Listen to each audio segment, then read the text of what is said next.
Oui, alors L'heure d'été, c'est l'histoire de trois frères et sœurs qui sont joués par Charles Berling, Jérémy Régnier et Juliette Binoche, qui, en fait, suite à la mort de leur mère, se retrouvent confrontés aux difficultés de la succession et de l'héritage, qu'il soit matériel ou sentimental. Et en fait, ils se retrouvent confrontés à des désaccords. Ils essaient tant bien que mal de rester unis dans ces formalités gênantes auxquelles on peut difficilement échapper après la perte d'un être proche. Euh, Ce film est assez, comment dire, ensoleillé au début. Il porte bien son nom. Il y a des scènes très, très agréables de campagne dans la maison familiale justement avant que la mère ne disparaisse. Les acteurs sont très bons. Charles Berling, Juliette Binoche encore une fois est très bien, Jérémy Régnier aussi, Edith Scobb qui fait donc la mère est très bien. Enfin bon, il n'y a aucun problème au niveau de la distribution des acteurs. Il y a juste un problème, je trouve, de scénario parce que en fait cette idée de départ, qui est une assez bonne idée, hein, effectivement c'est vrai que c'est toujours gênant après un décès quand on a quand même une entente assez bonne entre frères et sœurs de devoir parlementer d'héritage, de qu'est-ce qu'on va faire, est-ce qu'on va garder telle ou telle maison, tel ou tel objet.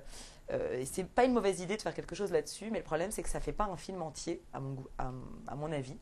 Et très vite, le film s'étire vers des histoires, vraiment dans l'histoire de l'art, parce qu'en fait, l'oncle de cette femme qui est décédée était un grand artiste et elle a tout fait pour conserver l'héritage de cet artiste, conserver ses œuvres, etc.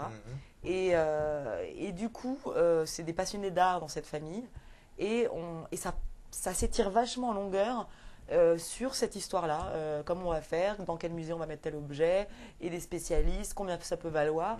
Et quand on n'est pas un passionné d'art, je trouve que c'est pas concernant. Voilà, et l'autre petit défaut, c'est que je trouve que autant il y a des scènes qui sont vraiment très justes, notamment enfin souvent les scènes entre frères et sœurs, il y a des scènes qui sont très justes, drôles, bien jouées, touchantes, etc. Et d'autres scènes qui sonnent totalement faux. En particulier, dès qu'on veut montrer la jeunesse, je trouve que dès qu'on veut montrer la jeunesse dans les films, très souvent, c'est des magots, c'est cliché.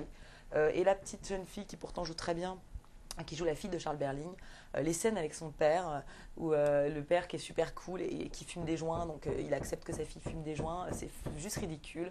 Et son fils qui a 14 ans et qui se boit une bière devant lui et qui est son pote, c'est ridicule aussi. Donc il y a des scènes qui font très faux comme ça et ça m'a dérangé et j'ai finalement mis que 2G+. J'ai rechangé d'avis, j'avais mis 3G, mais non, 2G à ce film décevant. Michael. Alors, reprenons l'origine du projet, c'est-à-dire que c'est le musée d'Orsay pour fêter les 20 ans donc de son anniversaire, enfin les 20 ans du musée d'Orsay, qui a demandé à 4 cinéastes de faire 4 courts-métrages qu'ils voulaient réunir en un seul film. Sauf que des 4 cinéastes, finalement, il n'y a que Olivier Assayas et Wu Xiaoxian qui ont répondu présent.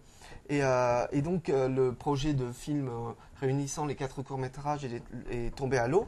Et donc Wu Xiaoxian en a fait un film qui s'appelle Le voyage du ballon rouge avec la même héroïne Juliette Binoche que Olivier avait vu mais qu'il n'avait pas vraiment apprécié.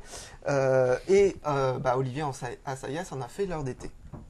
Donc c'est vrai que le musée d'Orsay a un rôle dans cette histoire de famille puisque il est intéressé par les œuvres que possède l'oncle de la famille et que donc possède la maison puisque toute la maison est restée intacte par rapport à cet oncle célèbre et artiste. Et d'ailleurs moi depuis ce film j'ai été au musée d'Orsay car j'y vais rarement, mais là cette année on y est allé et on retrouve les objets effectivement qui sont exposés dans le musée. Donc c'est un vrai rapport à l'art, ça c'est vrai. Par contre, moi j'ai trouvé ça très très juste. Très réaliste. Les scènes effectivement où ils sont tous en groupe sont tout simplement excellentes de justesse. Juliette Binoche est encore très très bien. C'est-à-dire que elle nous avait habitués ces derniers temps à faire des films un peu prise de tête et très film d'auteur. Elle revient un peu plus vers le film grand public et là, elle est vraiment très juste et elle a toute sa place et elle est parfaite. par contre, notamment au niveau c'est toujours très difficile au cinéma de pleurer.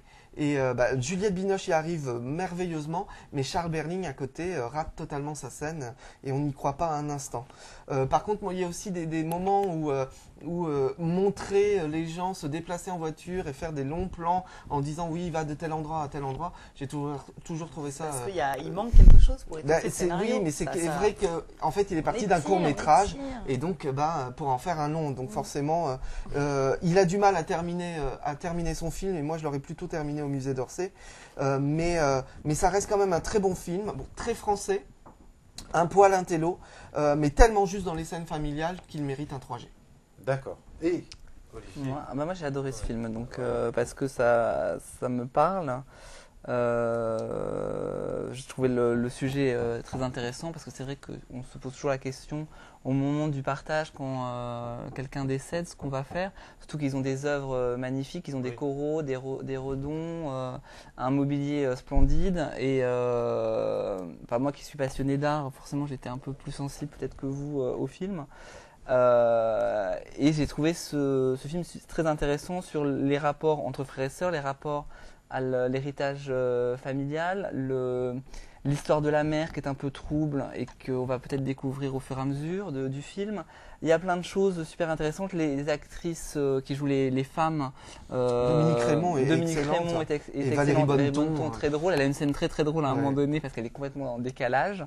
Elle découvre des choses qu'elle voulait pas forcément. Et franchement, c'est un très bon film. Moi, ça m'a parlé parce que pas ma mère, mais ma grand-mère est décédée et même si on n'a pas des grandes œuvres, etc., mais on a quand même des tableaux à la maison, donc j'ai été sensible à ça. Et vraiment intéressant. Moi, par contre, j'aurais enlevé la scène du musée d'Orsay que je trouve sans intérêt, à part montrer où sont les œuvres dans le musée d'Orsay. Mais maintenant que tu m'as dit, que c'est de la pub pour le musée, je comprends mieux pourquoi elle y est, parce que sinon je voyais pas d'intérêt. Et par rapport à ce que tu disais sur le ballon rouge, je vois pas où est le musée d'Orsay dans le voyage du ballon rouge. À un moment donné, ils sont sur son toit, je crois. Super. Donc on se fait chier pendant 2 heures juste pour voir le toit. Bon, parce que Juliette Binoche qui joue dans les deux est excellente dans celui-là. Et c'est vrai que moi je suis pas fan de cette actrice, mais c'est vrai qu'elle est très très bien dans celui-là. Et autant elle est insupportable dans l'autre. Donc voilà. Mais franchement, très bon film. Allez-y, c'est un très bon film français. Et c'était, il y avait longtemps. C'est un bon Assayas et c'est pas toujours le cas. Je peux ajouter un tout petit détail, vraiment, j'en ai pas pour longtemps, par rapport à ce que je disais sur le fait que je trouve pas ça très concernant déjà l'histoire de l'art, pour tout le monde, pas pour tout le monde. Il y a aussi un truc qui est pas très concernant, c'est que c'est encore des problèmes de pauvres petites familles riches. Ah oui, parce que tous les gens qui n'ont rien à se partager, ça leur parle pas du tout de voir des gens qui sont là à se demander qui va faire un peu le typique du cinéma. la maison de la campagne, comment on va le faire. C'est un peu typique du cinéma français aussi. On parle plus souvent des familles riches. Pour un film d'auteur, c'est un film d'auteur réussi. Ouais, moi je mets un 4G, et je veux absolument habiter cette maison qui est splendide. Très bien.